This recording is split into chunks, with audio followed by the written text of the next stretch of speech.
Right, hello folks. In this video we're going to be talking about sea fishing leads, what they are, what they do, the types of sea fishing leads that I personally use myself, and hopefully by the end of this you will have a better understanding of sea fishing leads and what they do and their applications. Right, so many folks will start sea fishing for mackerel, as myself I did, and you'll be familiar with these two shapes of leads. This one here is a standard 2-ounce torpedo lead, and this one here is a slightly heavier 3-ounce pear-shaped lead. So if you've done mackerel fishing and you're transferring over to shore fishing from mackerel fishing, they will probably be the leads that you were using previously. So when moving over to shore fishing, the two types of leads that are predominant in shore fishing are these. So you got one lead here which is a rolling lead, and the idea of a rolling lead is that when you cast it out into the sea, it can search and roll around for fish. These are good used in slack tides, meaning that once the tide is at the top or the bottom of its flood or ebb and you have a slack water, they can be really good to use them then, because they will roll around if there's not much tide run and search you out the fish, drop into things like gullies and places that may be hiding fish. So yeah, definitely worth getting a couple of rolling leads and putting them in your tackle box. The next one here is a breakaway lead or a grip lead. The reasons for using these are in slightly choppier water where there's a lot of tide run. You're going to need these to hold bottom, and what you do is when you cast these leads out into the sea, they will hit the seabed, and then when you wind in slightly to tighten up, they will lodge themselves in the sand like so. Once you do have a bite, the fish will probably pull the lead out, or you yourself will reel it back in, and in doing so the legs will snap out like this, and then you just reel that back in like that. To reset these, all you do is squeeze them at the bottom, tighten them up, and then push them back. It's a bit difficult to do with one hand. Push them back and they just click into place like that.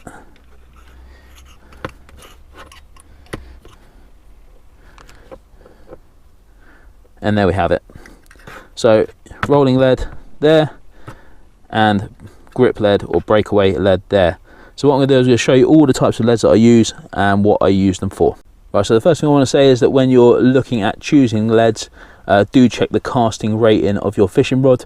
On the side of the fishing rod it will tell you in grams how much your rod, the top end is, and how much it can cast. I say if you're unsure, just ask the person that you purchased the rod from. If it's a tackle shop, they'll be able to give you advice. So these leads here are breakaway leads, going in different sizes. So you got the blue one is 125 grams, the yellow one is 150 grams, then you got a red one here at 170 grams, and lastly the green one is 200 grams.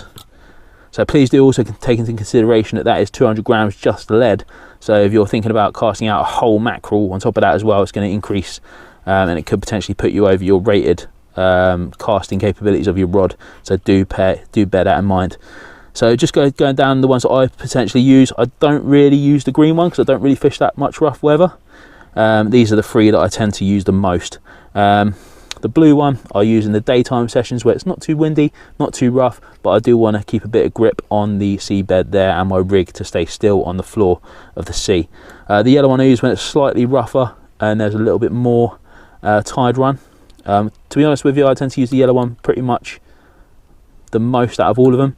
And then here the red one, if it's really bashing about and the waves are crashing in, the red one is a good go-to. The good thing I like about these leads as well is that you do have the bit for your hook to clip into. So if you're fishing a pulley rig and you want to clip your hook in there, they are great because you don't have to add your own kind of like release mechanism.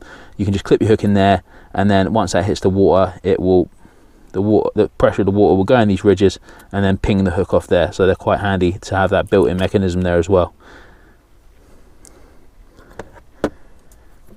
This one here is one that has been made for me by a lovely chap, but unfortunately they don't have the release mechanism at the top, so you would need to add something like a Trident Roto, Gemini break, I think they're called breakaways, or an imp or something like that, if you wanted to hold your hook secure if you're fishing a pulley rig onto a lead like that. These rolling leads are made by a company called Shorecast, who are absolutely fantastic at making leads, so do check them out. I'll leave a link in the description of the video. So the leads here, say all rolling leads, different shapes. This one's an arrow, so it will roll around and then stop, roll around and then stop. This one is a pyramid, again, roll around, stop. This one here is a pretty cool design. It's a bucket lead, so what it will do is it will just continuously roll around the seabed like that until it finds a place to stop, usually in a gully or against you know, a bit of rock or something like that, and once it does, it will stop there. This one here is like a distance casting bomb lead. Again, they're good. These are good for using if you're fishing for place and you want to get really good distance, because they're so aerodynamic and really streamlined. So they're all the shapes of rolling leads that I use. Like I said, best used on slack tides, when there's not much tide run. I wouldn't personally use them if I'm fishing really close next to somebody else, because you know, if you cross across someone's line, it's just a pain in the backside having to untangle, especially if you're using a braided line. But yeah, that's rolling leads in a nutshell. Right, and the only other two types of leads I use are these ones here. This is called, I think it's a Gemini breakout lead, and I use these if I'm fishing in snaggier areas, and then this one here if I'm fishing in really snaggy areas around cliffs and things like that. I'll use one of these. So this one here, like I say, again, it's a breakaway lead, it grips into the sand, but what I like about these is that each arm breaks off individually, so if you get snagged, they should ping back like that and just snap back out like that.